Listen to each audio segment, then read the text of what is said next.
Okay, so the next concept is the concept of poles and zeros. इस pole and zero के concept में याद रखिएगा, ये एक्स ऑफ जी जो है मेरे पास, जो मेरी इनपुट थी ना, उसका मैंने ये जी ट्रांसफॉर्म ले लिया। जी ट्रांसफॉर्म इसका जो होगा वो एक रैशनल फंक्शन होगा, means it is a ratio of two polynomials in z inverse और जी डोमेन, किसी भी में हो सकता है।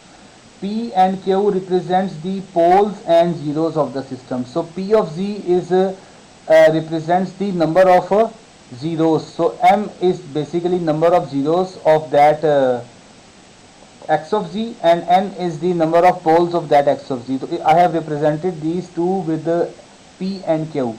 Zeros आपके लिए आसान उर्दू में ऐसा होगा जिससे आपका x of z ज़ीरो हो जाए, मतलब z की ऐसी वैल्यूज जिस पे आपका जो ये पूरा का पूरा फंक्शन है ये ज़ीरो के बराबर हो जाए, तो वो क्या कहलाएंगे, ज़ीरोस।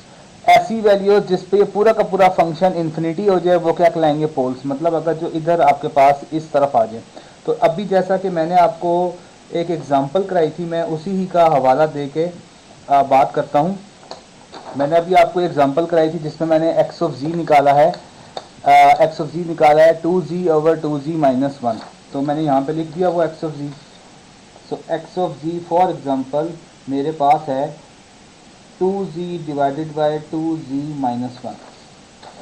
ओके, अगर आप इसको गौर से देखें तो इसमें ऐसी वैल्यूज जिससे एक्स ऑफ जी ज़ीरो हो जाए, वो सिर्फ एक वैल्यू है। वो वैल्यू क्या है, z is equal to zero. जब मैं z is equal to zero इसमें प्लग इन करूंगा तो zero divided by anything is zero, तो एक्स ऑफ जी आपका क्या हो जाएगा, zero. So z is basically known as ए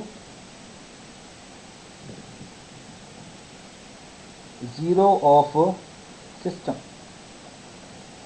और जब मैं यहां पर इस z की जगह 1/2 पुट करूंगा, तो 1/2 पुट करूंगा, 2 और 2 आपस में कैंसिल हो जाएंगे, तो 1 आ जाएगा, 1 माइनस 1 हो जाएगा 0। Anything over is 0 is infinity. तो वो z is equal to 1/2 is the only one value जिस पे आपका x ऑफ g किसके बराबर हो जाएगा, इंफिनिटी के। So this is known as a pole of system. I hope you got my point. ये जरूरी नहीं है कि एक हो, इसमें तो एक ही पोल है और एक ही जीरो है। ऐसे सिस्टम भी होते हैं जिसमें नंबर ऑफ पोल्स होते हैं और नंबर ऑफ जीरोज होते हैं, तो वो डिपेंड करता है कि आपका सिस्टम की टाइप क्या है, सिस्टम किस तरह का है, कैसे काम कर रहा है, वो अल्लाह आलम, उसमें सारी चीज़ें मौजूद होती हैं। लेकिन फिलहाल मैं आपको जो अभी एग्जांपल दे रहा था उस एग्जांपल के मुताबिक इसमें एक ही जीरो है और एक ही पोल है। ये रिटर्न सारी की सारी जीरोस कहलाती हैं और ये रिटर्न सारी की सारी क्या कहलाती हैं, सिस्टम के पोल्स कहलाती हैं। Okay, so let's do some more examples of this one. अभी जो मेरे पास एग्जांपल है आपको जिस तरह किया है कि मेरे पास एक सिस्टम है h of n is equal to 0.2 raise to power n plus minus 0.6 raise to power n into u of of एन। वो कहता है कि ये एक सिस्टम का इम्पल्स रिस्पांस आपको दिया हुआ है, सिस्टम का इम्पल्स रिस्पांस दिया हुआ है। वो कहता है कि एच ऑफ जी फाइंड करें। So for the H of G मैं क्या लूँगा, इसका जी ट्रांसफॉर्म लूँगा। अभी जैसा कि मैंने आपको थोड़ी देर पहले बताया, इसका 0.2 u n minus plus minus 0.6 n u of n, तो इसका जी ट्रांसफॉर्म हो जाएगा 1 divided by 1 minus 0.2 z minus one plus 1 divided by 1 plus 0.6 z minus one. अभी मैंने निकाला था, जैसे आपको याद होगा 1/2 raise to power n u n का, तो वैसे इसको मैंने सॉल्व कर लिया। अभी एक चीज़ ध्यान में रखिएगा कि इसका जो रीजन ऑफ कन्वर्जेंस होगा वो क्या होगा, जी मॉड ग्रेटर देन 2, और इसका जो रीजन ऑफ कन्वर्जेंस होगा वो क्या होगा, जी मॉड ग्रेटर देन 0.6। ऐसे ही है, ऐसे निकलेगा ना। अगर आप इसको देखेंगे तो ये 0.2 जी इनवर्स लेस देन 1, तो इसका आप जब आप सॉल्व करेंगे तो यू गॉट दिस आंसर्स, तो ये इसका रीजन ऑफ कन्वर्जेंस आ जाएगा। अगर मैंने इसके जीरोज और पोल्स निकालने हैं तो देखें मैं क्या करूँगा, मैं इसको सॉल्व कर रहा हूँ। तो ये आ जाएगा मेरे पास G divided by ji minus 0.2 plus G divided by G plus 0.6, और जब मैं इसको सॉल्व कर लूँगा जी माइनस 0.2 जी प्लस 0.6, तो ये आ जाएगा मेरे पास G into G plus 0.6 plus G into G minus 0.2। So when I solve this one, it will give me z into 2z plus 0.4 and whole divided by ji minus 0.2 and z plus 0.6। तो अगर मैं इसके poles देखूं तो poles कहाँ पर पड़े हुए मेरे पास, पोल्स पड़े हुए हैं जी इज इक्वल टू 0.2 पे and z is equal to minus 0.6 पे, और ज़ीरोस इसके पड़े हुए हैं मेरे पास जी इज इक्वल टू 0 पे, और ये 2g इसके साथ मल्टीप्लाई हो रहा है, तो 2g is equal to -0.4 divided by 2.2, तो एक ज़ीरो पड़ा हुआ है -0.2 के ऊपर पड़ा हुआ है। तो these are the poles and zeros of the system जो यहाँ पर पड़े हुए हैं। ठीक हो गया? Okay, so I have one more example. So this is a very good example. So this is the function given to me. कहता है कि इसका मुझे आप जी ट्रांसफॉर्म निकाल के दें। तो जी ट्रांसफॉर्म इसका होगा, अब देखें इसके ऊपर कोई लिमिट नहीं है, यू ऑफ एन नहीं है। सो जी ट्रांसफॉर्म चलेगा इसका -infinity to plus infinity alpha n z minus n. तो मैं ऐसा करता हूँ कि इसको लेफ्ट हैंड सीक्वेंस और राइट हैंड सीक्वेंस में ब्रेक कर देता हूँ। तो राइट साइड सीक्वेंस क्या बन जाएगा, n approaches to 0 to infinity alpha into G minus 1 whole power n, और अगर लेफ्ट साइड सीक्वेंस बनाऊँ एन माइनस 1 से लेके minus infinity alpha G minus 1 whole power n. So this is the left side sequence and this is the right side sequence, R S S L S S. Okay, so इसका मैंने अभी निकाला हुआ था reason of convergence. तो इसका reason of convergence जो है राइट साइड सीक्वेंस का, that is z mod greater than alpha mod, और लेफ्ट साइडेड सीक्वेंस का मैंने अभी आर ओ सी निकाला था, इसका क्या था, G mod is less than alpha mod. तो एक का कहां पर है, ग्रेटर देन अल्फा, दूसरे का किधर है, लेस देन अल्फा। दोनों में से कोई भी इक्वल टू अल्फा नहीं है।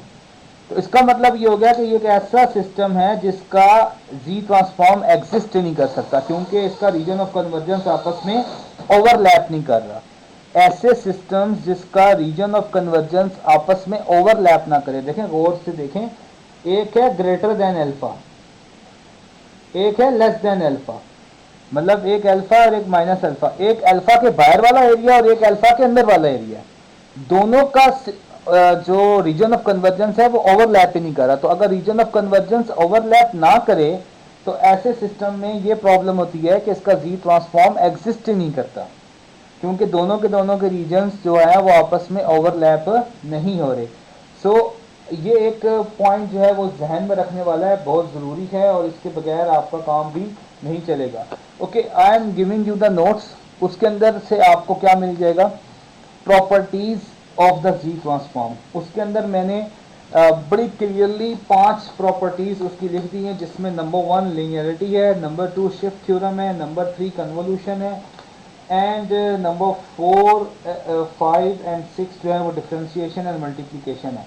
सो दीज 5 प्रॉपर्टीज और 6 properties you have to do yourself. इसमें कोई मतलब इतनी कोई नई बात नहीं होगी जिसमें आपको कोई मसला मसाइल खड़ा हो। इसमें जो सबसे इम्पॉर्टेंट चीज़ है वो ये एक पेपर है जो मैंने इसमें लिखा हुआ है, ये आपकी टेक्स्ट बुक में भी है। सो ये हमने इसमें से जो जो अभी प्रूफ किए हैं वो मैं आपको बता दूं। मैंने डेल्टा ऑफ एन का बताया, delta of n minus n not का बताया, यू ऑफ एन का बताया, u of minus n minus 1 का बताया, अल्फा यू एन का बताया, 6 भी बताया, 7 नहीं बताया, 8 भी नहीं, 9 10 इसके आगे नहीं बताई मैंने आपको जी ट्रांसफॉर्म। सो ये वो जी ट्रांसफॉर्म है जो मैंने अभी आपको प्रूफ करवाने की थोड़ी बहुत कोशिश की है। इसमें से मैंने पहले 8 करवा दी आपको। आपने क्या करना है, इस पेयर जी ट्रांसफॉर्म के जो पेयर्स हैं इनको अपने जहन में याद रखना है, और इसी ही की बेस के ऊपर आपने आगे क्वेश्चंस को सॉल्व करना है। एक और बात जो इसमें बड़ी इंपॉर्टेंट है वो ये है कि किसी भी फंक्शन का जी ट्रांसफॉर्म उस टाइम तक एग्जिस्ट नहीं करता जब तक आप उसको उसका रीजन ऑफ कन्वर्जेंस ना दें। अगर मैं आपको ये चीज़ नहीं देता कि जी मॉड ग्रेटर देन अल्फा है, आप इसका जी ट्रांसफॉर्म निकालो, तो आप इसका नहीं निकाल सकते जी ट्रांसफॉर्म। तो ये कंडीशन आपको दी भी होगी, आप ये याद भी रख सकते हैं कि ये कंडीशंस आपको पहले से पता भी होनी चाहिए अगर आपने किसी भी सिस्टम का जी ट्रांसफॉर्म निकालना है। तो ये प्रॉपर्टीज़ मैंने आपको बता दी हैं कि ये प्लीज़ इसको खुद देख लीजिएगा, ये आपके लिए काफ़ी मायने रखती हैं और इम्पॉर्टेंट भी होंगी आपके लिए। तो इसमें हम आगे चलते हैं, और मैं आपको नेक्स्ट में तो मेरे पास x ऑफ n है, now it is equal to cos omega not n into u of n, cos omega not n into u of n। सो हम सबको पता है कि हम इसको थोड़ा सा ब्रेकअप करके लिखते हैं, e raise to power j omega not n divide plus e raise to power minus j omega not n whole divided by 2 into u of n. इसको मैं ऐसे लिख सकता हूँ। तो अगर मैं इसको थोड़ा ब्रेकअप कर लूँ तो ये मेरे पास आ जाएगा e raise to power j omega not n u of n divided by 2 plus e raise to power minus j omega not n u of n whole divided by. तो इसका जी ट्रांसफॉर्म क्या होगा, मैं 1/2 बाहर रख लूँ, अगर आप और से देखें ये है ई की power j omega not into u of n, तो इसका जी ट्रांसफॉर्म आ जाएगा 1 divided by 1 minus e raise to power j omega z inverse.